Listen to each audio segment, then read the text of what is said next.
오늘 하루 의사들이 청진기를 내려놓고 광장으로 나갔습니다. 정부가 의대 정원 늘리겠다는 정책을 발표하자 이에 반대하는 의사협회가 오늘 하루 총파업을 선언한 겁니다. 오늘 당장 병원을 찾는 사람들이 불편을 겪고 있지 않은지 걱정됩니다.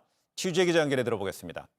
박유미 기자, 오늘 동네 병원이나 대학병원 이런 데가 진료에 좀 차질이 있지 않았나 궁금합니다. 오전 상황 어땠습니까? 네, 일단 대형 병원 상황부터 말씀드리겠습니다. 네. 오늘 응급실, 중환자실, 투석실 등 필수 의료 인력은 파업에 참여하지 않습니다. 또 대형 병원이 대부분 예약제로 운영이 되는데요.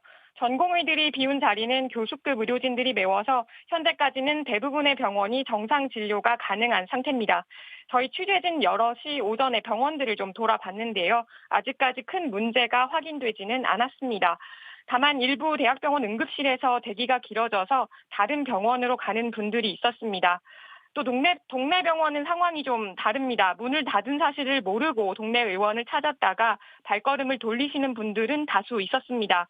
문을 닫겠다고 신고한 동네 의원이 전국 3만여 곳 중에 8천여 곳, 25% 정도 됩니다. 다음 주 월요일 임시 공휴일까지 포함해서 사나흘 정도 쉬는 의원들이 있기 때문에 병원에 가기 전에 문을 여는지 꼭 확인 후에 가시는 게 좋겠습니다. 네, 그럼 진료 차질에 대비해서 정부가 내놓은 대책은 현재까지 있습니까?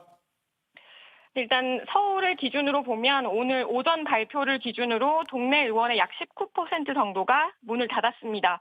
정부는 지역 내 휴진 비율이 30%가 넘으면 각 지자체가 의료기관에 업무 개시 명령을 내리게 하겠다고 했습니다. 일단은 이런 조치까지 가지는 않을 것으로 보이고요. 다만 말씀드렸듯 병원을 찾는 분들은 미리 휴진 여부를 알아봐야 합니다. 서울의 경우에는 권역 또 지역 응급의료센터 등 66개소에서 24시간 진료를 합니다. 또 서울의료원과 보라매 병원, 서북병원 등 7개 시립병원에서는 내과, 외과, 소아과 등 필수 진료 과목을 중심으로 외래 진료를 밤 10시까지 연장 운영합니다. 보건복지부와 국민건강보험공단, 건강보험심사평가원 또 각 시도 홈페이지를 통해 문을 여는 병원을 확인할 수 있습니다. 의사협회 총파업은 6년 만이잖아요. 정부와 의사단체 양측 다 상당히 좀 강경한 것 같아요. 네, 그렇습니다. 의사협회가 주도하는 대규모 집단 휴진은 2014년 원격으로 반대에 이어 6년 만입니다.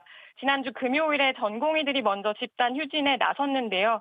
의사단체는 정부가 10년간 의대생 4천 명을 더 뽑기로 한 것과 또 처벽 급여화, 공공의대 신설, 비대면 진료 도입 등에 반발하고 있습니다. 의사가 부족한 게 아니라 진료 과목과 지역에 따른 인력 불균형이 문제라고 강조합니다.